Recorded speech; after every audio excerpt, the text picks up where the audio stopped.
Hey, it's Jabbo. And Jacob. All right, Jacob. I need a different name. I'm joking. It's the name you were born with. And I need to move this. The boxes. Oh, the boxes are in the way. So we're going to be doing, this is a podcast, a professional podcast. This is my first podcast. Thank you for joining me. And the topics for today's podcast will include, among other things, brand loyalty. I forgot my topics. Why I shouldn't be grateful for spam comments. Professionally graded toys. And how much do we make? So this thing is never about money, so we're going to talk about how much we make. Yes. All right, so let's get into the discussion here. So what have you been up to? I've been working, watching YouTube occasionally, been kayaking. Kayaking. But I have been making videos. Yes, you've made like 3 or 4 videos. And I don't want to burn myself out, but they've all been like mainly focused on Tron, like the original. And I know that's like my interest, and I know not a lot of people are a fan of it as me. But I sometimes I got the figures in the mail, and I felt bad if I didn't make a video. So yeah, and it's appropriate, and you should do videos about things that you like. Yeah, and that's what I do. And I'm going to kind of skip around here then on my topics because talking about how much we make on YouTube. I don't make a lot of money on YouTube, so if I'm not going to make money, I might as well do things you enjoy that I enjoy, or that paying customers pay for. So, I've been doing a lot of the Pablo videos. Do you know what a Pablo is? Picking a Bricklink Lego order. Those are, I think that's like one of your best series. Thank you. I think it is. And so that came about first of all, very early on in this YouTube channel. It was because I wanted to show people what it was like doing that. It more is like a tutorial for other people that have Bricklink stores. Yeah. I had no idea at the time that my Bricklink store was horribly organized. But by doing those videos, I was able to learn from other people. Got it more organized, and then people started requesting me to do one for them, and so we've done about 200. Wow, already?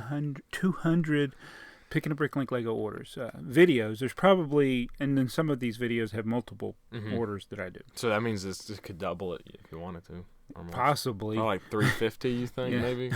And then that doesn't even count the ones that I didn't do a video, but they purchased from me because they wanted a signed brick. I've given out probably 300 signed bricks, and that only started in the last couple of years. Yeah.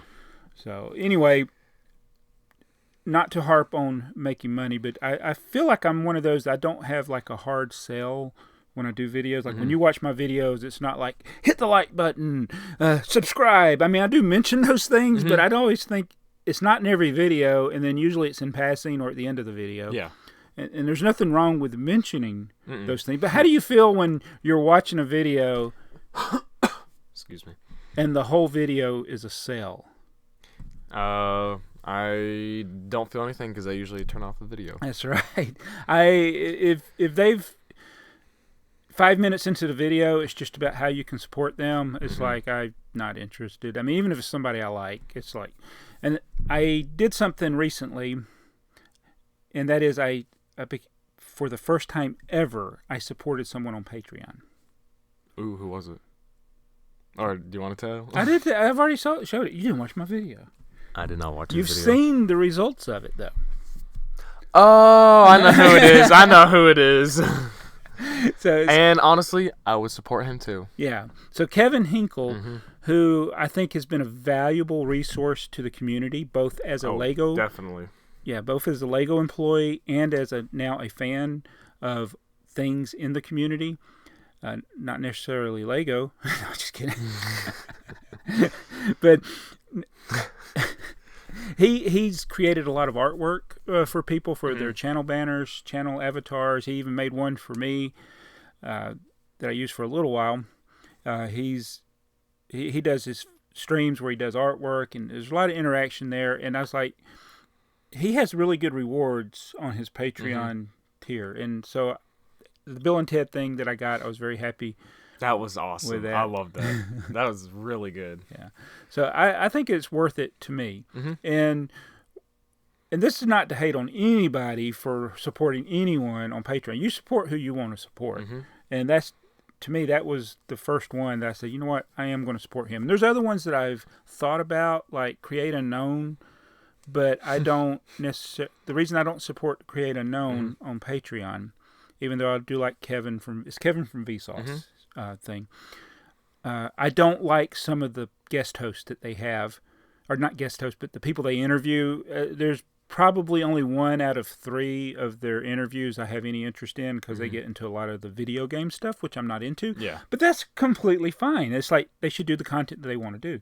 And then the things that he does that I enjoy, I watch those. So, and it's the same with our videos. It's like I'll make videos that people don't enjoy. Don't watch them. That's okay. See, that's another thing that Kevin Hinkle does, is he likes to do the artwork, but he's still part of the community. Yes. But that's like what he wants to do. And I like that.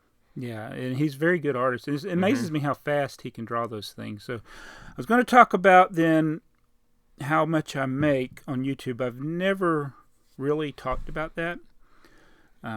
And I did a thing where I showed, I'm going to show you now. Is that it? I'm joking. COVID-19 and its impact on your life. I'm going to show TheyMightBeBricks. It was called YouTube. Where's the file called YouTube? All right, I need to turn the volume down on this. Oh, right here. Yeah. All right, so I'm going to open this for TheyMightBeBricks. I may screen share it for y'all too, but in this, it's going to be a video. But it shows the that I got like 215,000 views in the past 28 days, and I've made how much? Oop, it went away from that. $210.16 in the last 28 days. It shows daily, like it averages between $6 to $8 a day that I make on YouTube. Let me ask you a question. Is that enough to live off of? $6 to $8 a day? It depends on how you live. I don't know. Excuse me. What can you buy with $8? You can at least buy a box of Myconites. Yeah, you could get like 8 boxes of Myconites. Yeah. Well, as long as you made a little bit over, so you could pay for the tax. Yeah. And so the videos themselves, I was looking at some of my top earning videos. The last podcast video made $6.56. Definitely, when you think about that, that's about. It was a 38-minute video. I'll stop this one now. It's confusing seeing 2 mouses on I was about to say, how do I stop it? Is it still the video? The video is still playing. I'm sitting there trying to click off of the video, and it's the... Oh, my goodness. It's so... there it is. So for 38 minutes of work, I made $6.56. So that's like, I don't know, $12 an hour. That is true when you think about it, because... And it doesn't count editing, uploading, adding the description and the title. A lot of people don't think about that. Like, when you're getting paid from YouTube, you're getting paid for the time you use to make the video. That's basic. Well, you're not really, because, the AdSense, but like that's and so figure of speech, I guess you would say. Yes. So you think about that. $210 is the cumulative total the last 28 days for all 3,500 plus videos I've made. And most of them, it would be from recent videos, because the people aren't watching like the old videos. Yeah. So you think about all the time spent making videos through the week. It's not much. So the Pablos make a lot more than that. For instance, I'm doing one. I was in the middle of one when TheyMightBeBricks came down here. It was $100 order. So I'm filming picking the whole thing. It's going to be tray cam, but that. It makes that right there. That one order was half of what I make on my YouTube channel in a month, and it's just one order. So that's why I do the Pablos, and so that's enough talking about money, don't you think? Yeah. Well, actually, we can talk about mine. Oh, let's see. Do you even know how much you make? I remember back in the day, I could make at least $28 a month. I think you got up to where you're making like $40 a month at one time. You haven't looked recently. Now it's probably like, I don't know. Oh, you'll have $7 a month. You'll have to add your account. So we're going to look at TheyMightBeBricks. Though, I mean, I did have that one video I made the computer one, which did really good. The recent one? Yeah, that one made at least $2. Let's see. Let's go to your... In the last 28 days, I made $10. $10. That's actually pretty good. I mean, because it was lower than that before, but I brought it back up a little bit. You went up 8%. My last video was the identity discount. I want to go. I just want to look at it. It's okay. Yeah, and the last was that. You can click on the revenue. Days? You can click on your revenue, and it shows you how much you've made. So it's gone up. That's not bad. Yeah, and then you can look at your videos, your top earning videos. I guess that right there, when it went up super high, that's when that video came out. Yeah, usually you'll make the most when the video first comes out. It doesn't show. That's another thing I was saying. Like, I've been uploading the Tron stuff, but it's like, oh yeah, the train crash is still making money. That video, the epic Lego train crash into the Grand Emporium. And the Matsmox one. Those videos are both 4 years old, and that video of Matsmox, that's a good video.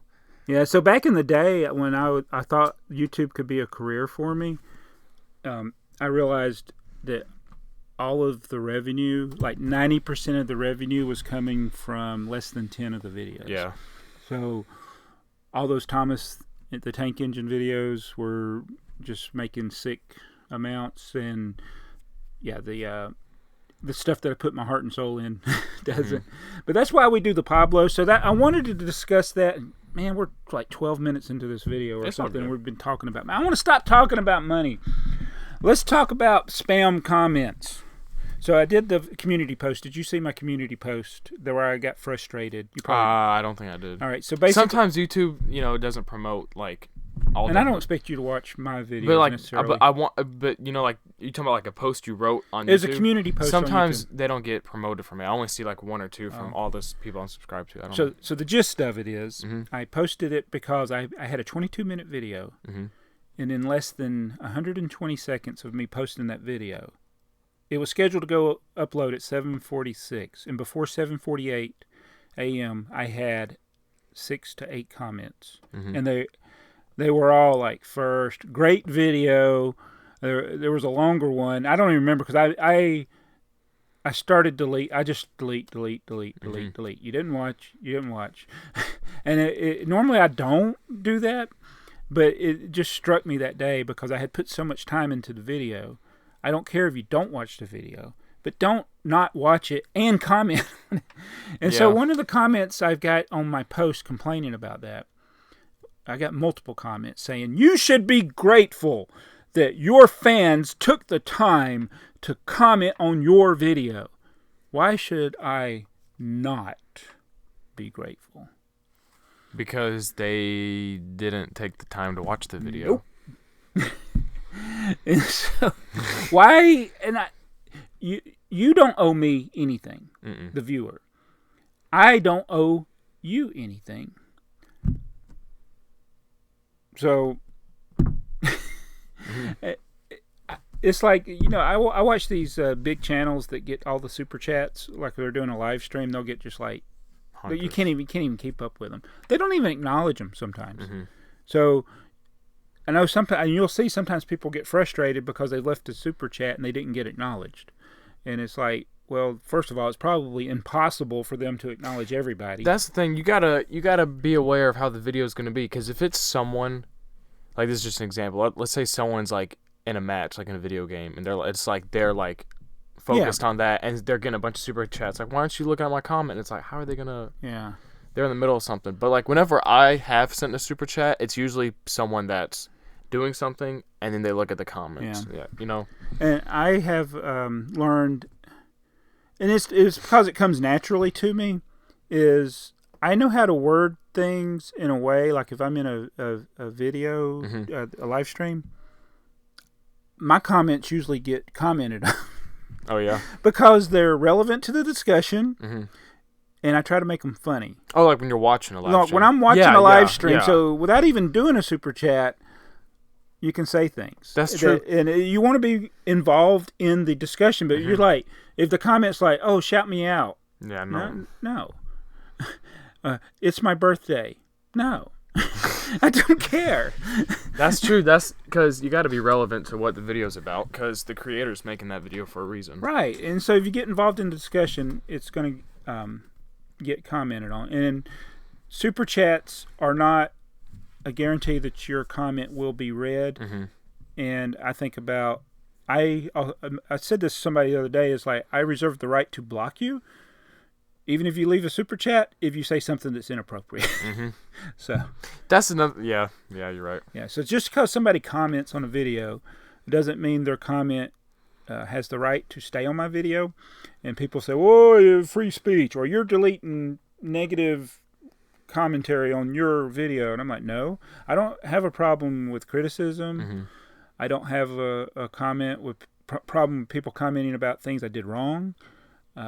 Just, keep it respectful, or don't use profanity. I have those rules on my channel. You're not to use profanity. I've had people that have given me compliments, but the compliment had profanity. I didn't block them. You just leave the comment. I deleted the comment.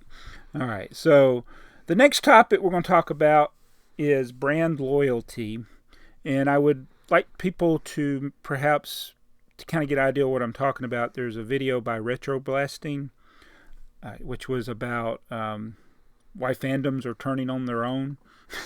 Star Wars. Yeah, it's like you can't complain about something you don't like in the franchise according to other fans, because, well, then you're not respecting the brand.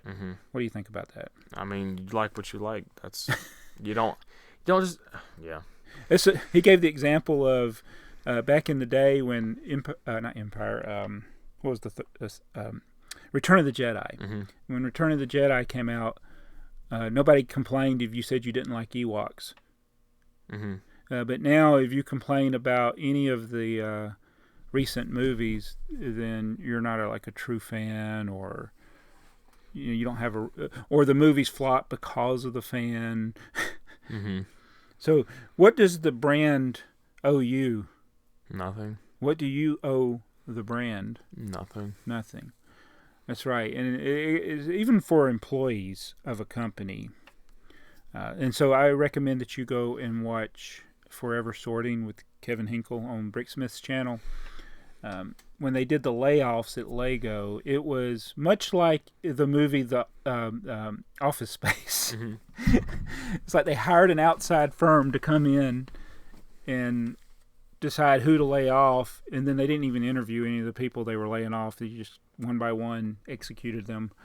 The company doesn't have loyalty to you as an individual.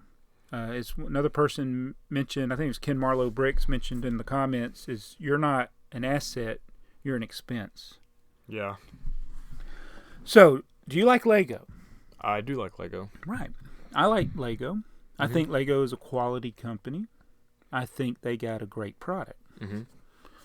Have I ever commended Lego for some of the great things they've done? Yeah. I just did it.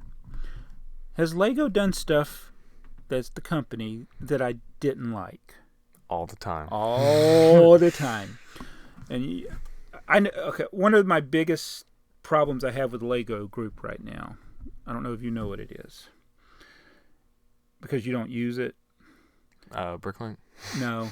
Well, they're trying to mess that up too. VIP. VIP, very good. I'm so proud of you. Whenever I see like you talk about it, it bothers me, because I'm like, that shouldn't. Yeah. Why would they fix something that's not broken? Yeah, exactly. So they actually, I think they hired another company to come in and fix the VIP program, and I strongly believe the business model for Lego VIP is to make it where you either give your points away by signing up to win something that you only one person will win, or it's hard for you to redeem your rewards. So I think it's great to have a loyalty program or a reward program like that, or something where you can get gift with purchases, things that are only for your VIPs. That part of the program is great.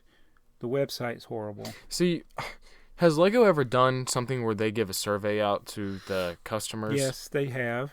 I don't know that they ever respond. The last survey I did was talking about some of the things that they kind of hinted that certain things will be coming, like custom Lego tracks, stickers, custom stickers, retro stickers, all kinds. So I did fill out that survey. Mm-hmm. But I've complained directly to customer service multiple times about the Lego VIP system, mainly when I couldn't access it. Yeah. It has been working. I haven't had problem accessing it, but when you go on there and your rewards are just crap. Mm-hmm. Some of the rewards are just digital images.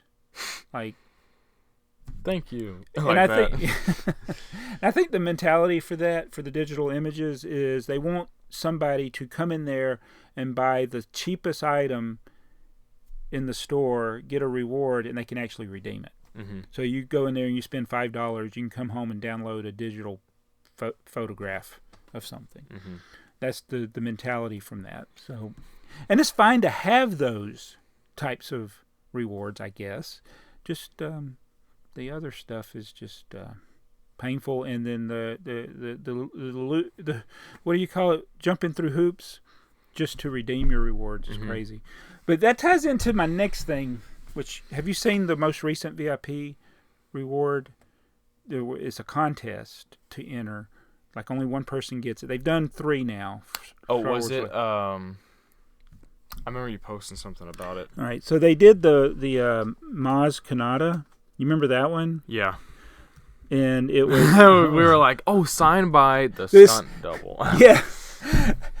Not the actress. It was the stunt double was the side thing. But that's, I thought. See, horrible. The thing was, when they did Force Awakens, the voice actress actually did the motion capture. Yeah. For the character, so that's why I was confused. I'm like, I don't remember any scenes where they need to be a stunt somebody double. you've never heard of signs it. So this is the most recent one. Oh, yeah. Well, you could win a Boba Fett prototype armor minifigure in a VIP suite. Wait, is it supposed to, that's like the old mold. And it's not the actual this I don't think this is an exclusive figure. I think the figure was in another thing they did. But like, that's the old Boba Fett helmet. It's the white one. But I'm talking about like the helmet mold. Okay. Because the new one looks more like the movie. That one's... So this is an old set. What polybag is that? Can you see the number on it? When I click on it, it goes to Lego. Go back to exile that page. I can't see it. I can't see it. I can't zoom in on the picture. But enter now. So the thing that I hate about this is actually it's out of the polybag. Oh yeah. It's not even sealed. That doesn't make any sense. It's graded. They got a professional. Mm-hmm. It's like, why? Do you understand the grading system? The first time I experienced it was in 2 different collectibles. It was baseball cards and comic books, or trading cards and comic books. That's usually where you saw grading. The only one that actually makes sense to me is baseball cards, because you put the baseball card in a protective case and you can see both sides of the card. What happens when you put a comic book in a protective case? If it's, what do you mean, like so what the way professional grading is, they grade something, they like, if it's the more perfect it is, the more likely it's to a 10.0, which hardly anything ever gets a 10.0 grading. They got like 9.8, 9.6, and then as the condition, they get down to from mint down to very good, and things like that, or fair condition. Usually people wouldn't bother to grade something that has a low grade, but so you put a comic book, when they get done grading it, which they go through all the pages and look at the comic book, then they close the comic book, and then they put it in a sealed case with the grade on it. So you can't see the inside of the comic book. Oh, because it's in the... It's inside the case. There's a YouTuber that years ago I looked at, that he would get those graded comics and take them out of the case and go over, why he, criticized the grading of the comic books. I think with one thing, a Lego set, especially, grading is a waste of time, it's pointless, and it's almost always going to be wrong. And why is that? Because I don't know. You're grading the outward condition of a box. Oh, because you don't know how it's going to be on the inside. You have no idea. And on Bricklink, one of the things is, and a lot of people don't know this, is that technically, when you list a sealed set on Bricklink, there's not an option to list it as complete. It's sealed. And because you have no way of knowing if the set is actually complete. Because why? Have you ever heard of somebody getting a set that was missing a piece? Yes. Or had a piece broken? Yeah. Yeah. How can you know that without opening it? And if you open it, then you've damaged the seal. So the whole grading of something and this stupid Boba Fett thing, only one person can win that. They want people to give away their points in 50-point increments. You can do that 15 times. And if they get thousands and thousands and thousands of people to do that, that's thousands of dollars that they don't have to redeem in rewards. But the whole grading thing is what I hate about it. That's probably why they don't have it in the bag. Yeah. So it's like, other thing is your instructions could be all wrinkled up if you had a box. I hate that, yeah. So it's just, to me, the grading for Lego sets and all other products is a way to charge somebody more for something. So don't buy graded stuff. I hate it when I see graded stuff on eBay. Now we're going to go, so I saw, changing the subject now, did you see that M&R Productions and Just Too Good and Pro Lego Channel came up this way? We weren't able to meet up with them because you were working and I was working. And I couldn't take off that day. I could have taken off the next day, but I couldn't take off that day because I had a project I was on. But they went to Atlanta Brick Company. We've never been to Atlanta Brick. I want to go. The Atlanta Brick Company does something at their store. They have, it's kind of like what auto cars do. It's certified pre-owned. Which I can see something like that where they've gone through and verified everything is complete in the correct part. Because most of what you buy on eBay, if it's a set, it's listed as complete. Do you think it's complete? Not all the time. No. So it's good if somebody, you know somebody's taking the time to go through and verify the contents.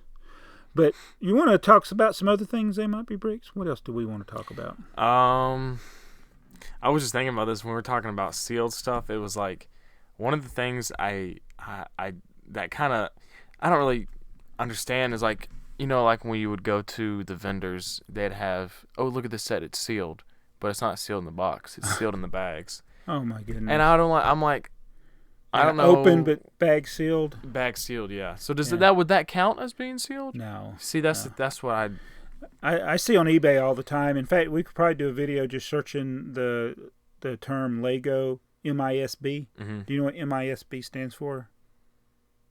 Missing. No, it's not missing. No, maybe that's what people think. Well, what does it mean? Mint in sealed box. Yeah. So I have seen so many listings where, okay, the first word, mint. What does that mean? Like it's perfect condition. Yeah. Yes, very minimal flaws. It doesn't mean it's like absolutely no blemishes whatsoever, but it's like, as you expect to see new at the store. Sometimes it's a completely like smashed up box, or there's tape pulled off, like they pulled the sticker off of the price sticker off. So that right away is not mint. The other thing is they got it opened and started showing you the contents. I'm like, okay, it's open. That's not sealed. Yeah. So I don't know what's wrong with people with things like that. So yeah, the eBay is like, I think there's a lot of people just don't know what the terms that they're using, what they mean. All right, guys. So we got to talk about something interesting. What interesting can we talk about?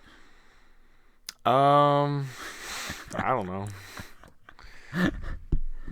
Oh, we didn't stop our recording. Oh, any new, do you think you'll ever be able to get the Black Seas Barracuda new set?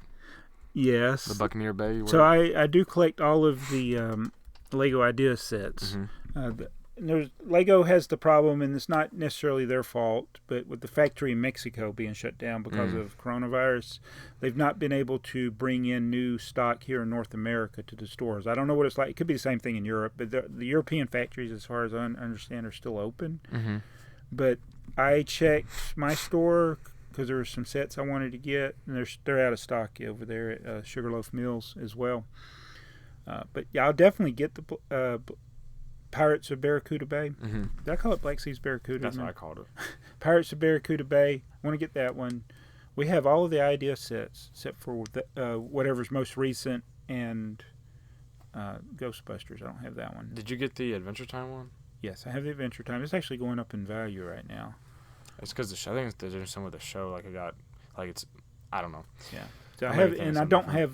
I think the only new one I don't have is Pirates of Barracuda Bay. But it's because I wanted to get it when there was a promotion, but now it's sold out, and I'm going to get something else.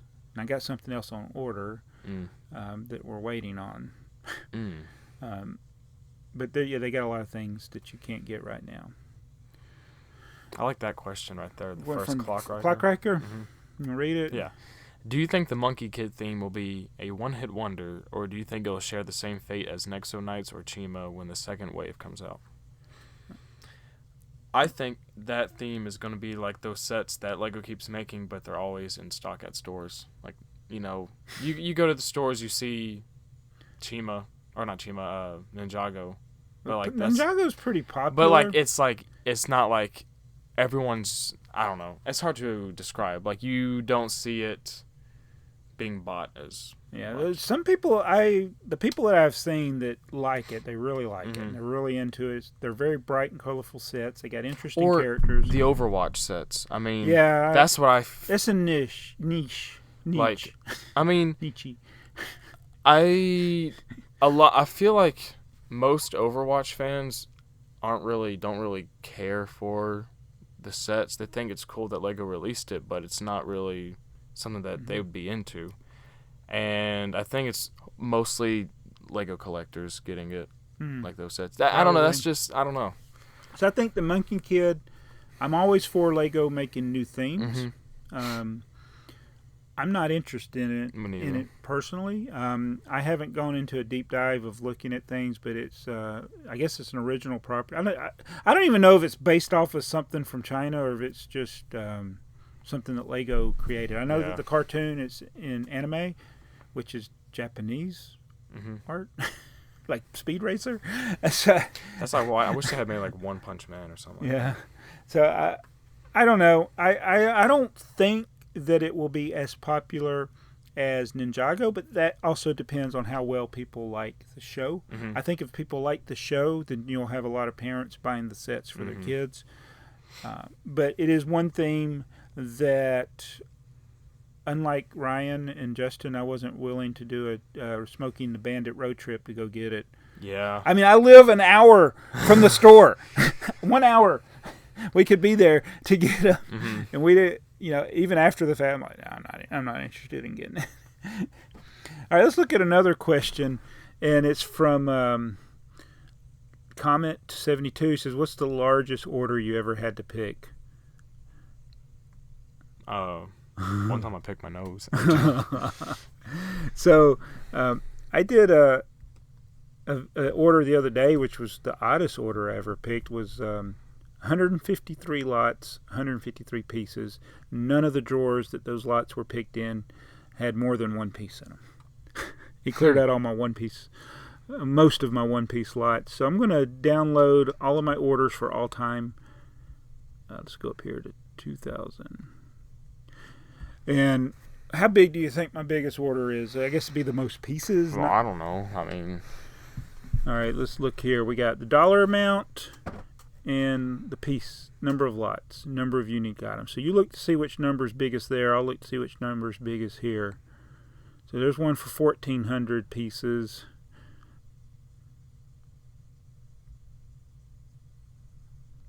$1,600. That's the. Where are you seeing that? Right there. 16. Oh, I'm looking at the wrong thing. Look for a number bigger than that. Yeah. 1645, and I'm looking for a number bigger than 100 and something. And so we're just scrolling through everything I'm probably going to have to go through a little fast. There's one. Look at that one. 3,642 pieces. That's not the biggest. There's one more, at least one more bigger than that one. I'm pretty sure. There's a 2,600 piece one. Purged. This has a record of every single Bricklink order I've ever done. You can download your lifetime orders. You can see the dollar amount and the number of items. You don't know what those items are. There's a 2,900 piece one. 1,900. Oh, where is it? I guess I missed it. I know there's one bigger than the 3,600. What was that? That was 1,100, 1,600, 3,700. Oh, wow. That was from Jinxie. I thought that was the biggest one, but there's one bigger, I think. I'm pretty sure there's one bigger. Or maybe I've misremembered. 1,500. Got a lot of orders over 1,000 pieces. There's a 2,500 piece one. 1,000. Oh, I should have just pulled it out before. I wish they had like a sorting where you could sort. Yeah, you can sort. I don't know if highest. What I need to do is download this into an XML file, and then open it up in Excel, and then you could sort it by that. So 3,700 was the biggest one. I thought there was one that was over 4,000 pieces, but we've definitely gone past it.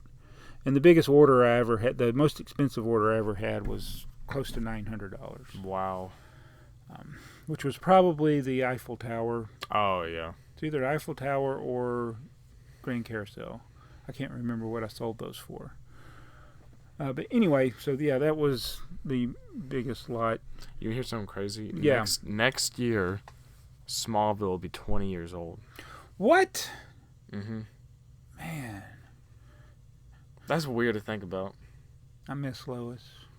Yeah, the next year is when the Superman and Lois TV show comes out, and I guarantee you the show is mainly going to be about that Lois. Like they're gonna, like, you know how Flash is, they push hours. We could get into a whole nother thing. That's what I need Smallville. That's what I need to make a podcast about. Stuff so like Smallville, the thing was with it. There was a time we liked Lana, hated Chloe, and as the show went on, we liked Chloe, hated Lana, and then that never changed. And then they decided to just kill Chloe.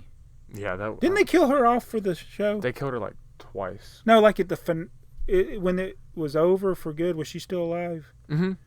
Oh, it's Jimmy Olsen, the James Olsen. That's not Jimmy. Yeah, James. So confusing. I don't know why they did that. Yeah, I didn't understand the choice to kill off. Sometimes that's the difference between that show and The Flash, is that whenever they kill off a character, they got a good reason to. Like when Barry's mom died, that's part of the story. But when his dad died, they didn't have to do that. But that's when Zoom killed his dad. Mm-hmm. Yeah, or we could also get into discussion about Iris with some Flash TV show. Yeah. So we that's one thing about talking about these superhero shows. Like, it would have been nice if we'd gotten some Smallville sets, Lego sets back in the day. So awesome. That is such a overall, despite some of the cheesiness and some of the reoccurring problems, like somebody being controlled by somebody, or like they're not themselves. But no one else. That seemed like every episode for a while there was somebody not themselves, and it like taking everybody a while to figure it out. And like after a while, figured out, and then they finally did it one time with Chloe. She picked up right away that Clark wasn't himself. But yeah, the stupid stuff like that. But overall, the show I think Smallville is probably the best superhero TV show, like of that DC's type, because like.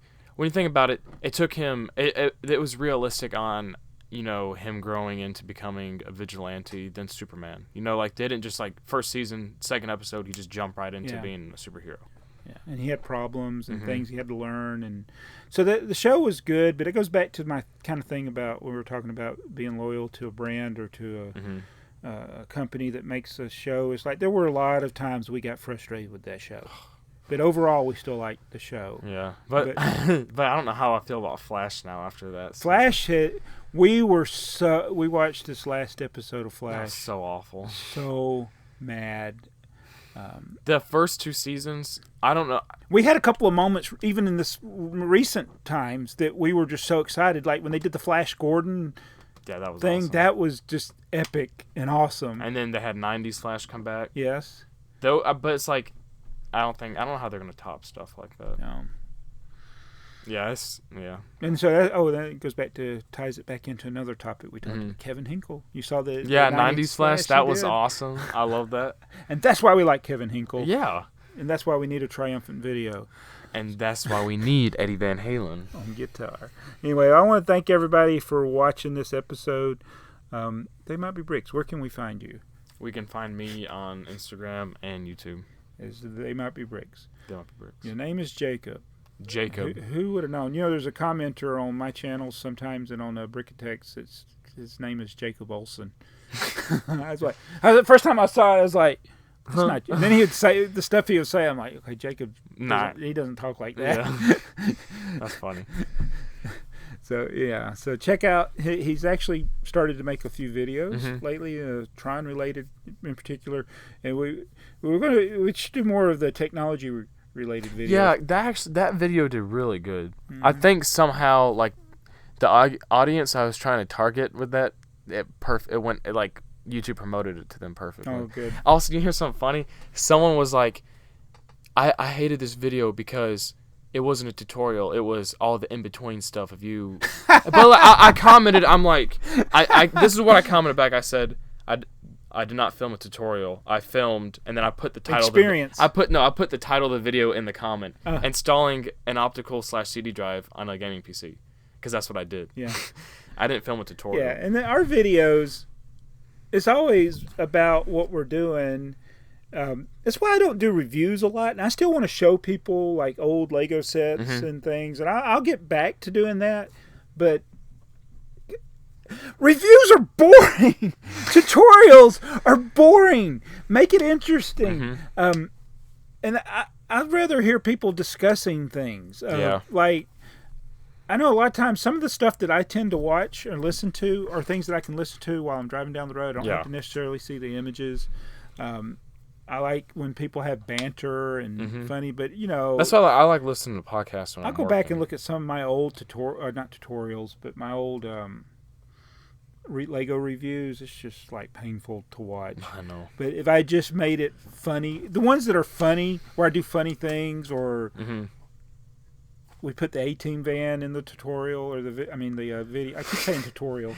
And that's like us just doing it for us for fun. Like that was just the inside jokes that became YouTube jokes. Yeah, and so I do need to get to like where I'm recommending some channels, and I don't have it in front of me right now. There was a guy that did it. He's been doing history of stop motion animation with Lego, and he used a lot of our still images or video. I never got to watch that video. You need to watch it. But so since he was discussing things like Lego Studios, and we've done like videos on tons of Lego Studios items, boring reviews that we did, but the images are there, and he used those images or a few short clips from our video, and he gave us credit, and I'm completely fine with it.